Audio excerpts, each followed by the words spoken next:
Hello, कैसे हैं आप लोग। आई होप कब लगे अच्छे होंगे। आपकी जो स्टडी चलेगी बहुत बहुत बेहतरीन चलेगी। तो आज के क्लास में बात करने वाले हैं क्लास 12 की बायोलॉजी को तमाम क्वेश्चन जो आपके एग्जाम में टकराने वाले हैं। अगर आप जो है 2 फरवरी के दिन परीक्षा देने जा रहे हो तो इस क्लास को अच्छे तरीक़ा से देख कर जाना, क्योंकि इस क्लास से जो है काफ़ी सारे क्वेश्चन कन्फर्म होने वाला है। ठीक है, तो आप कोई भी क्वेश्चन को न छोड़ना, सारे क्वेश्चन को अच्छे तरीक़ा से देखने का कोशिश करना। ठीक है ना। तो चलिएगा बिना टाइम का क्वेश्चन की तरफ बढ़ते हैं। इससे पहले तुम सब क्लास को लाइक नहीं किया हो तो क्लास को लाइक कर लेना और चैनल को सब्सक्राइब कर लेना। और इस क्लास को जो है जो मेन में बायोलॉजी को लिए हैं और जो एक्स्ट्रा में लिए हैं, सारे बच्चे इस क्लास को अच्छे तरीका से अटेम्प्ट करेंगे। ठीक है बाबू, और एक एक क्वेश्चन को अच्छे तरीका से लगाना। ठीक है, क्योंकि एक एक क्वेश्चन आपके एग्जाम के लिए काफी ज्यादा इंपॉर्टेंट है। देखो, एक 1 नंबर क्वेश्चन जो है आपके स्क्रीन पर आ चुका है, जल्दी से इसका आंसर लगाना क्या हो जाएगा। और देखो, बहुत इंपॉर्टेंट है आपके एग्जाम के लिए। ठीक है, कहा जा रहा है आगरा स्थित विश्व प्रसिद्ध ताजमहल में को मुख्यतः किस गैस से खतरा है। पता है, आगरा में जो स्थित ताजमहल है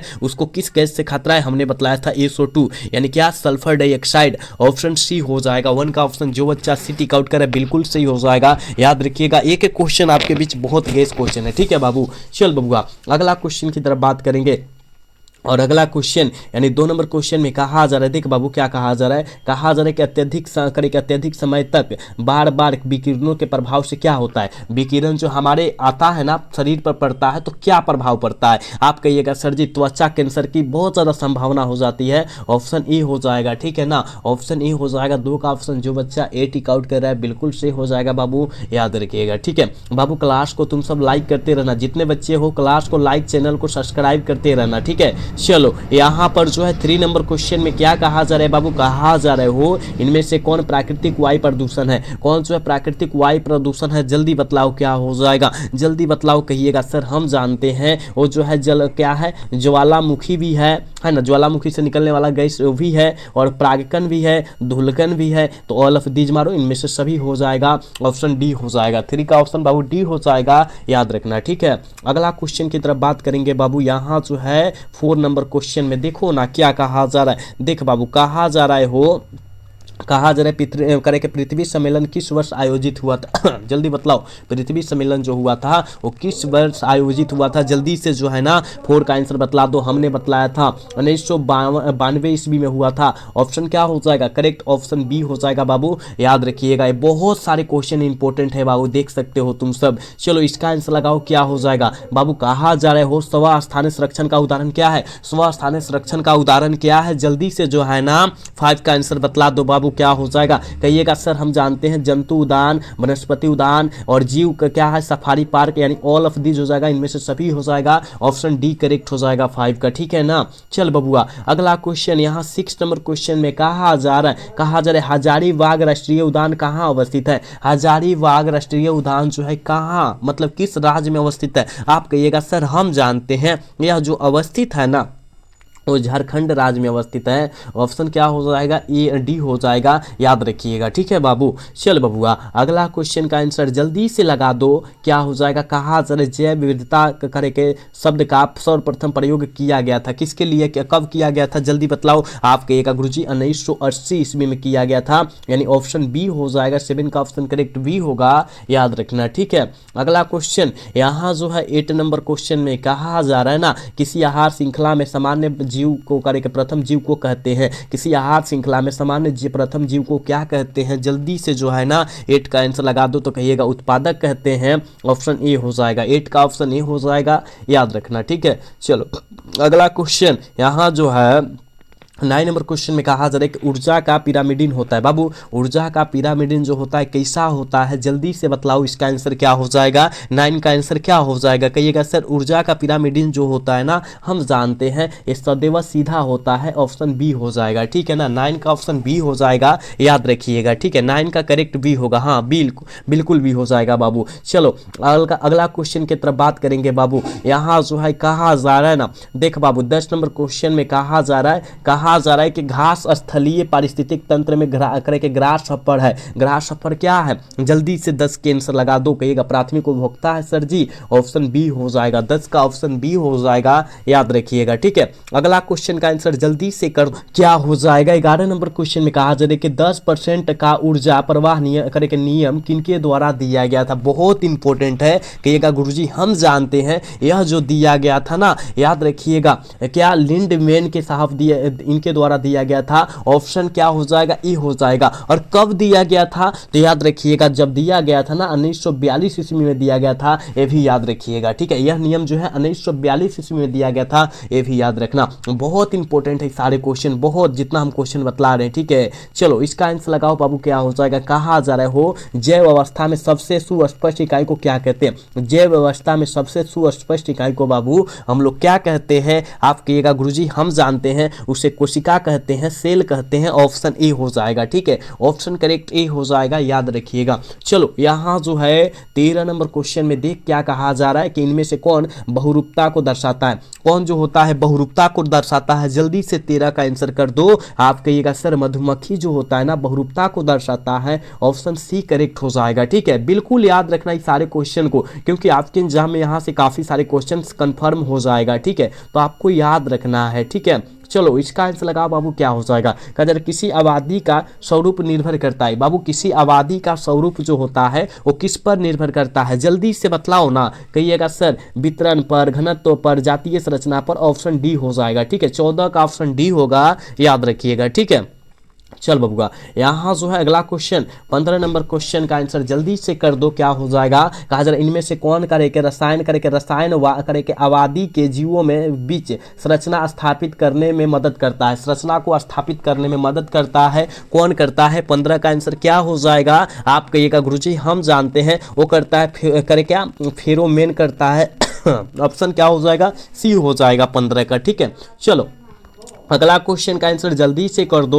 कहा जा रहा है बबुआ, कहा जा रहा है गोल्डन राइस में किस विटामिन को स्थानांतरित किया जाता है। गोल्डन राइस में किस विटामिन को स्थानांतरित किया जाता है। 16 का आंसर क्या हो जाएगा, तो विटामिन ए को किया जाता है, ऑप्शन ए हो जाएगा करेक्ट 16 का। ठीक है ना, याद रखना बबुआ। नेक्स्ट क्वेश्चन यहाँ जो है 17 नंबर क्वेश्चन में क्या कहा जा रहा है, देख बाबू, कहा जा रहा है बीटी जीन का उपयोग कर किस फसल को पीरक रोधी बनाया जाता है। बीटी जीन, आप कहिएगा पीरक रोधी हम बना सकते हैं, कपास, मक्का, टमाटर, इनमें से सभी, ऑल ऑफ दीज हो जाएगा बाबू, याद रखना। करेक्ट ऑप्शन डी होगा, याद रखिएगा बबुआ। इसका आंसर जल्दी से कर दो हो। कहा जा रहा है कि संकरण की पहचान किनके द्वारा की जाती है। बाबू संकरण की पहचान जो किया जाता है वो किनके द्वारा किया जाता है, आप कहिएगा सर जी और तो रेडियोग्राफी के द्वारा किया जाता है, ऑप्शन बी हो जाएगा। ठीक है ना, ऑप्शन करेक्ट बी हो जाएगा 18 का। नेक्स्ट क्वेश्चन यहाँ जो है 19 नंबर क्वेश्चन में क्या कहा जा रहा है बाबू, देखो कहा जा रहा है कि कौन सा एंजाइम ऊर्जा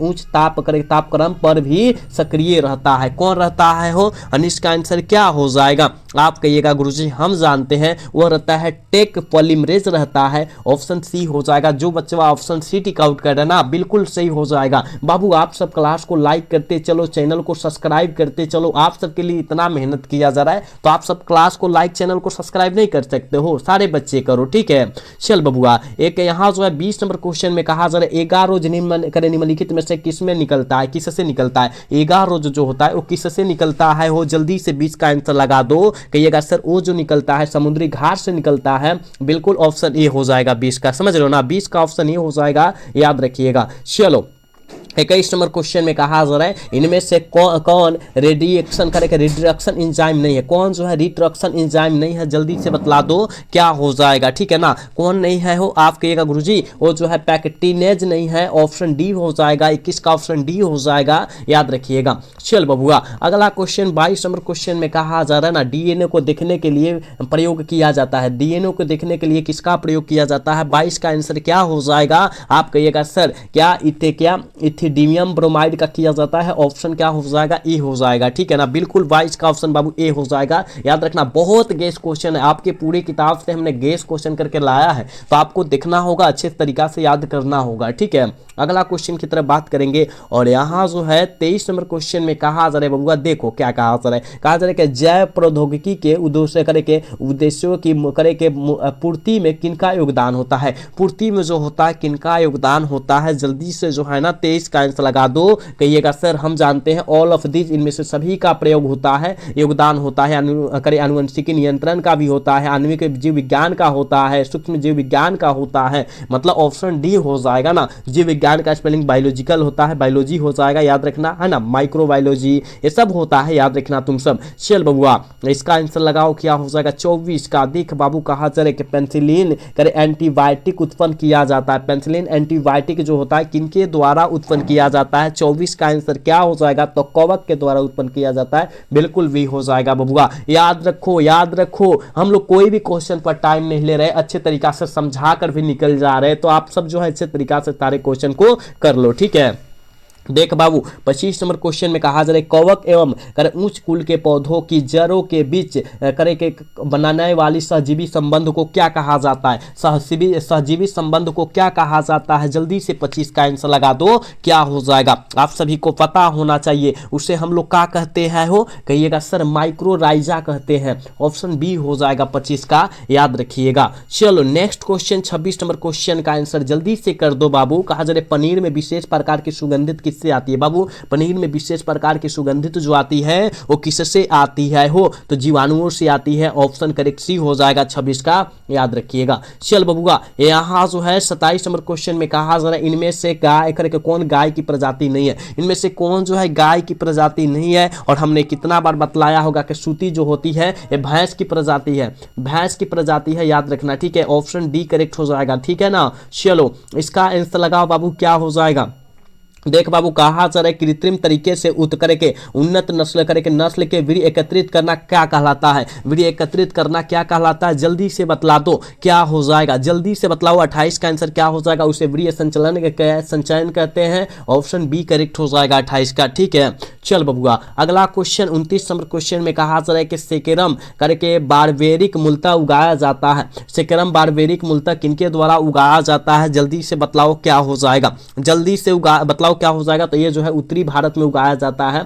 ऑप्शन बी हो जाएगा, ठीक है ना। चलो अगला क्वेश्चन बाबू इसका आंसर लगाओ, तो इसका आंसर लगाओ, बहुत इंपॉर्टेंट है भी क्वेश्चन है। कहा जा रहा है महसाना किनकी प्रजाति होती है। कहिएगा सर जी महसाना जो है हम जानते हैं ये जो प्रजातियां होती है भैंस की प्रजातियां होती है। ऑप्शन बी हो जाएगा, ठीक है। 30 का ऑप्शन बाबू बी हो जाएगा, याद रखना। बाबू तुम सब क्लास को लाइक करते रहो, हो क्लास को लाइक, चैनल को सब्सक्राइब तुम सब करते रहो जितने बच्चे हो, ठीक है ना। चलो यहाँ 31 नंबर क्वेश्चन में कहा जा रहा है बाबू कि एक ही नस्ल के पशुओं के बीच प्रजनन को क्या कहते हैं। एक ही का नस्ल के पशुओं के बीच के प्रजनन को हम लोग या जनन को हम लोग क्या कहेंगे हो बाबू, आप कहेगा सर अंतः प्रजनन कहेंगे। ऑप्शन ए करेक्ट हो जाएगा 31 का, याद रखिएगा। चलो यहाँ जो है 32 नंबर क्वेश्चन में क्या कहा जा रहा है कि टी लिम्फोसाइट कहाँ उत्पन्न होता है। टी लिम्फोसाइट जो होता है कहाँ पर उत्पन्न होता है, जल्दी से जो है ना बतला दो, इसका आंसर क्या हो जाएगा, ठीक है ना। इसका आंसर जल्दी से लगा दो बाबू, क्या हो जाएगा 32 का आंसर, ठीक है। आप कहेगा गुरुजी हम जानते हैं यह जो उत्पन्न होता है अस्थि मज्जा में होता है, याद रखिएगा, बोन मेमोरी है ना, मेमोरी। ऑप्शन क्या हो जाएगा, डी हो जाएगा। चलो अगला क्वेश्चन इसका आंसर लगाओ, क्या हो जाएगा कि कहा जा रहा है कि प्राकृतिक चुनाव का प्रवर्तक कौन है। प्राकृतिक चुनाव का प्रवर्तक कौन है, हो जल्दी बतलाओ। 33 का आंसर क्या हो जाएगा, डार्विन है, डार्विन है ना, चार्ल्स डार्विन पूरा नाम होता है। ऑप्शन क्या बी हो जाएगा 33 का बाबू, याद रखना। ये बहुत सारे क्वेश्चन इंपॉर्टेंट है आपके एग्जाम के लिए, तो आप तो याद कर नहीं रहे हो, सारे बच्चे करो, क्योंकि 2 फरवरी के दिन यहाँ से क्वेश्चन लड़ने वाला है, आने वाला है, समझ रहे हो ना। चलो 34 का आंसर लगा दो। कहा जा रहा है केवल अफ्रीकी में ही पाया जाता है, केवल अफ्रीका देश में ही कौन पाया जाता है, पता है। कहिएगा जी गुरुजी पता है, क्या जिराफ, गोरिल्ला, जेब्रा, सारे जानवर जो होता है पाया जाता है अफ्रीका देश में, ठीक है, याद रखना। ऑप्शन डी केवल हो जाएगा। चलो कहा जा रहा है ना एक्टिना क्या है बाबू, एक्टिना क्या है, तो कहिएगा सर एक्टिना जो होता है योजक करी है। ऑप्शन बी हो जाएगा, 35 का ऑप्शन बी हो जाएगा, याद रखिएगा। हम तो बोले हैं 70 क्वेश्चन कराएंगे, देखते हैं कहाँ तक करा पाते हैं हम, ठीक है ना। चलो आप साथ देंगे तहाँ तक हम करा सकते हैं। कहा जा रहा है पक्षियों एवं कीटों का पंख कैसा अंग है, जल्दी बतला दो, कैसा अंग माना जाता है। आप कहिएगा गुरुजी हम जानते हैं वह असमजात अंग माना जाता है, क्योंकि देखो पक्षी और कीट सब बात वही बात है, मतलब संरचना और रचना। देखो यहाँ यहाँ पर जो है पंख उसमें भी रहता है, तितली में पक्षियों में भी पंख रहता है। तो यहाँ पर जो है उसका कार्य अलग अलग, कार्य एक ही है लेकिन आकार उसका अलग अलग है, यानी असमजात अंग हो जाएगा, ऑप्शन बी करेक्ट हो जाएगा। समझ रहे हो ना। चलो इसका आंसर लगाओ, क्या हो जाएगा बाबू। कहा जा रहा हो ग्राफियन करके ग्राफित ने किस प्रकार से सिद्ध किया कि डीएनए एक आनुवंशिक पदार्थ है। किस प्रकार सिद्ध किया कि डीएनए एक आनुवंशिक पदार्थ है, जल्दी बतलाओ इसका आंसर क्या हो जाएगा, जल्दी से करो ना। 37 का आंसर क्या हो जाएगा, तो कहिएगा क्या रूपांतरण, ऑप्शन ए हो जाएगा 37 का बाबू, याद रखिएगा। अगला क्वेश्चन यहाँ 38 नंबर क्वेश्चन में कहा जा रहा है कि जेड डीएनए के एक पूर्ण घुमाव में कितने बेस पेयर्स होते हैं, कितने बेस पेयर्स होते हैं, जल्दी बतलाओ क्या हो जाएगा, जल्दी बतलाओ क्या हो जाएगा। 38 का आंसर कहिएगा सर जी 12 गो होता है, ठीक है ना, याद रखिएगा। चल बबुआ अगला क्वेश्चन 39 का आंसर जल्दी से कर दे। कहा जा रहा है बाबू के प्रोटीन के संश्लेषण में एमिनो अम्ल को सक्रिय करने की किनकी आवश्यकता होती है, सक्रिय करने की, याद रखिएगा एटीएम की आवश्यकता होती है, ऑप्शन डी हो जाएगा, याद रखिएगा। चल बबुआ अगला क्वेश्चन यहाँ जो है 40 नंबर क्वेश्चन बहुत ज्यादा खास है हो। कहा जा रहा है बी डीएनए का प्रत्येक घुमाव की कितनी दूरी होती है, तो कितनी दूरी एक्सटेंड होती है, जल्दी बतलाओ क्या हो जाएगा। आप कहिएगा सर 34 डिग्री एक्सटेंड, कितना 34 डिग्री एक्सटेंड होती है, यानी ऑप्शन क्या हो जाएगा, बी हो जाएगा, ठीक है। अगर यहाँ पर बाबू जेड डीएनए पूछता, याद रखना डीएनए है ना, जेड डीएनए पूछता तो 45 डिग्री एक्सटेंड हो जाता है, ठीक है ना। समझ में आ रहा है ना, हम जितना साइड से बतलाएंगे उस सारे क्वेश्चन को तुम सब याद रखना। चल बबुआ कहा जा रहा है क्रशिंग ओवर की कब संपन्न होता है, क्रशिंग ओवर की कब संपन्न होता है, जल्दी बतलाओ क्या हो जाएगा, कब संपन्न होगा, जल्दी से लगा दो ना। कहिएगा गुरुजी पैकेटिंग की अवस्था में संपन्न होगा, ऑप्शन ए हो जाएगा 41 का, याद रखिएगा। चलो यहाँ जो है देखो 42 नंबर क्वेश्चन में कहा जा रहा है कि जब F2 पीढ़ी में फिनोटाइप एवं जीनोटाइप दोनों का अनुपात 1:2:1 हो तो इस प्रकार की स्थिति को हम लोग, याद रखिएगा, अपूर्ण प्रभाविता का नियम कहते हैं, ऑप्शन डी हो जाएगा 42 का, याद रखना। चलो यहाँ 43 नंबर क्वेश्चन में कहा जा रहा है बाबू, कहा जा रहा है भारत में परिवार नियोजन कार्यक्रम कब आरंभ हुआ था, भारत में परिवार नियोजन कार्यक्रम कब आरंभ हुआ था, जल्दी लगा दो क्या हो जाएगा। 43 का आंसर कहिएगा सर हम जानते हैं यहाँ 1951 में हुआ था, ऑप्शन ए हो जाएगा, ठीक है, ऑप्शन ए हो जाएगा 43 का, याद रखिएगा। अगला क्वेश्चन यहाँ 44 नंबर क्वेश्चन में कहा जा रहा है ना संतान उत्पत्ति नियंत्रण का क्या उपाय है बाबू। संतान उत्पत्ति नियंत्रण का जो होता है हार्मोनल विधिया, प्राकृतिक विधिया, यांत्रिक विधिया, ऑप्शन डी हो जाएगा, ऑल ऑफ दिस हो जाएगा। 44 का करेक्ट ऑप्शन बाबू डी हो जाएगा, हो याद रखना। चल बबुआ 45 नंबर क्वेश्चन में कहा जा रहा है कि नर युग्मक एवं मादा युग्मक के संयोजन में क्या बनता है, 45 का आंसर क्या हो जाएगा, कहिएगा सर जाइगोट है ना, जाइगोट बनता है, याद रखिएगा। युग्मनज जिसे कहते हैं, क्या कहते हैं, युग्मनज है ना, यही तो कहते हैं ना, यही तो कहते हैं, याद रखना, ठीक है ना। युग्मनज का स्पेलिंग होता है जाइगोट, याद रखना बाबू, ऑप्शन डी हो जाएगा, ठीक है।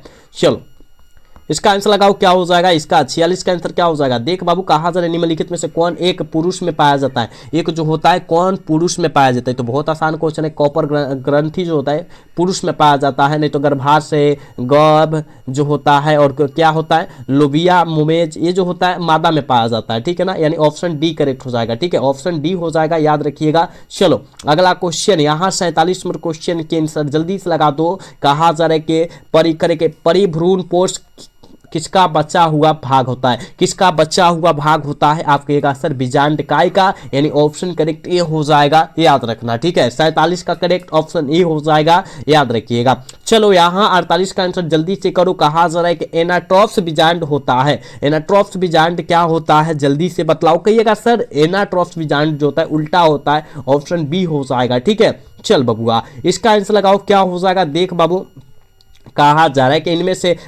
इनमें जनक कोशिका दो विभक्त होकर नए जीवों को जन्म देता है। इस घटना को हम लोग क्या कहते हैं, मोनेरा कहते हैं, प्रोटिस्टा कहते हैं, ए और बी दोनों हो जाएगा, ऑप्शन सी हो जाएगा, याद रखिएगा। और आज के क्लास के लास्ट क्वेश्चन 50 नंबर क्वेश्चन है। कहा जा रहा है कि जब संतति की उत्पत्ति एकल जनक के द्वारा होती है तब क्या कहलाता है, जब संतति की उत्पत्ति एकल जनक के द्वारा होती है तब क्या कहलाएगा, तो कहिएगा सर उसे हम लोग अलैंगिक जनन कहते हैं, क्योंकि नर और मादा एक ही जीव में रहेगा उसमें, ठीक है ना। और जहां और जब संतति की उत्पत्ति मतलब अलग अलग जनन के द्वारा होता है, मतलब जनक के द्वारा होता है, जैसे नर और मादा अलग होता है, उसमें अलैंगिक जनन हो जाएगा। ठीक है ना, याद रखना। ठीक है, तो 50 क्वेश्चन बतलाए हैं, 50 में आप कितना सही कर पाए हैं ईमानदारी पूर्वक जरूर बतलाइएगा। ठीक है, ईमानदारी पूर्वक जरूर बतलाइएगा, क्योंकि यह जो है क्वेश्चन जो है आपके लिए काफी ज्यादा इंपॉर्टेंट था, काफी ज्यादा खास था, तो आप लोग अच्छे से सारे क्वेश्चन को याद रख लीजिएगा। ठीक है, अगर आज का क्लास अच्छा लगा होगा तो चैनल को सब्सक्राइब और वीडियो को लाइक कर लीजिएगा। मिलते हैं अगला सेशन में। जय हिंद, जय Bharat, tata, bye bye, love you.